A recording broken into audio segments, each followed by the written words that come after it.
He had 3 minutes to live, trapped waist deep in quicksand, every movement pulling him deeper into certain death. But what happened next defied everything you've seen in movies. The truth about quicksand will shock you. This is the real science of quicksand, the deadly mistakes people make, and the one technique that actually saves lives. Let me show you what really happens when you fall into quicksand and how to escape when everyone else would die. Because everything you think you know about quicksand is a lie, and that lie could cost you your life. So what is quicksand? It's not some magical substance that swallows you whole. Quicksand is actually a mixture of 3 things: sand, water, and clay. When these 3 combine in the perfect ratio, the ground becomes liquefied. It forms mostly in wet areas: beaches, riverbanks, marshlands, and yes, even in deserts where there's underground water. You see, normal sand grains are tightly packed together. They can handle weight. But in quicksand, water gets between these grains and separates them. The structure becomes weak. When you step on it, the grains shift and you start to sink. But here's the twist. Quicksand doesn't work like movies show. You don't sink completely. Science says you stop at chest level. Why? Because the human body's density is less than quicksand. According to physics, you naturally float. So if it's not that dangerous, why do people die? The real danger is something else. Myth number 1, you sink completely and die. Completely wrong. As long as you don't put all your weight on one point, you only sink to waist or chest level. Physics doesn't allow complete submersion. Look at the proof. This man is at waist level and stopped. Density stopped him. Myth number 2, struggling helps you escape. This will kill you. When you move violently, it creates liquefaction. This makes the quicksand even more liquid, and the suction increases. Every movement pulls you down. Watch this. The more you struggle, the deeper you go. Myth number 3, quicksand is everywhere and very common. Don't worry, it's rare. In the entire world, it's only found in specific areas. Look at the maps. These spots are very limited. Myth number 4, someone has to pull you out. This is nearly impossible. Science says pulling someone out of quicksand requires the force needed to lift a car. The human body doesn't have that much strength. So if someone's pulling you with a rope, either the rope will break or your arms will dislocate. Myth number 5, it only happens in deserts. Absolutely not. Quicksand is also found on beaches, river edges, swamps, and marshes, anywhere there's wet sand and vibration. Actually, it's more common on beaches than deserts. After the tide, when water seeps into the sand, perfect conditions form. So what does science actually say? First, understand density. Quicksand's density is approximately 2.0 grams per cubic centimeter. The human body is only 1.0. This means you're twice as light as quicksand. You'll naturally float, exactly like in water. When you step into quicksand, for the first few seconds, everything seems normal. Then suddenly, pressure and vibration cause the sand to start liquefying. Your foot begins to sink. The viscosity is very high, meaning the sand is very thick and sticky like honey. Movement becomes difficult. When you sink, the quicksand compresses under your legs and becomes very dense. This dense layer creates suction, like a vacuum. This makes it hard to escape. But physics guarantees you can't go below chest level. Buoyancy stops you. So what's the real danger? It's not that you'll drown. The real danger is that you'll get stuck.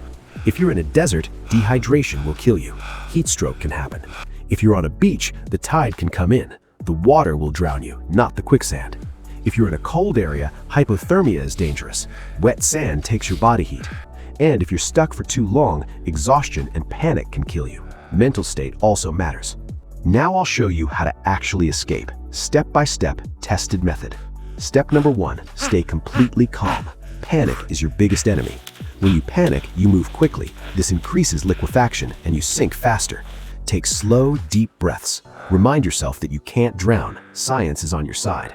Step number 2, immediately drop anything heavy. Backpack, phone, camera, everything. Every extra kilogram pulls you down. Being light is critical for floating. Step number 3, make very slow movements. The slower, the better. Sudden jerks tighten the suction. Gradual movements release the pressure. Step number 4, this is the most important. Make yourself horizontal. Lean back. When you're vertical, all your weight is on a small area. More pressure, more sinking. Going horizontal increases your surface area 10 to 15 times. The weight gets distributed. It's exactly like swimming. You start to float on the quicksand surface. Step number 5, wiggle your legs very slowly, gentle movements. This helps bring water between the sand and your legs. The suction breaks. Make underwater motions. Bend your legs slightly, straighten them, and repeat. Be patient.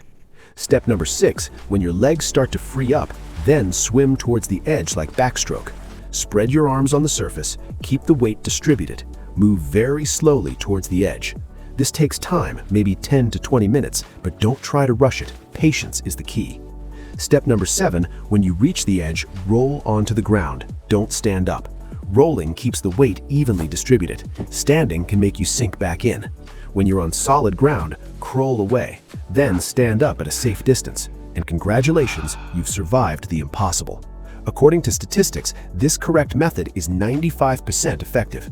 If someone else is stuck in quicksand, don't pull directly, it won't work. Instead, if you have a rope, help them go horizontal. Give them the rope to float with. Or throw a plank, board, or tree branch in front of them. They can hold it and float. The best method is to place a sturdy pole or log in front of them that they can hold on to. But remember, the rescuer also needs to be careful. You can get trapped too. If the situation is serious and there's time, call emergency services. They have professional equipment. Best is prevention. Follow these tips to avoid quicksand. Always test suspicious areas with a stick or pole first. Poke the ground and check. If there's wet sand where it should be normally dry, be alert. This is a sign of quicksand. On beaches, avoid areas right after the tide. This time is the most dangerous. Near rivers and streams, take light footsteps. Avoid soft, muddy areas. If you're hiking, stay on trails. Shortcuts can be dangerous. And if you see warning signs, take them seriously. They're not put up without reason. And always tell someone your route before you go, so help can come if you get stuck. So that was the complete truth about quicksand. Movies showed lies, but science showed the truth. Remember, you can't drown. Don't panic. Go horizontal. Move slowly. These simple steps can save your life if this situation ever comes. Hey everyone, if you enjoy these stories, please like and subscribe for more. Your support helps me share more survival stories. Have you seen quicksand? Share your survival story in the comments. Let's build a community of stories. In the next video, I'll show you how many days you can survive if you're lost at sea. Until then, stay safe, stay prepared, and never lose hope, because survival isn't just physical, it's mental too.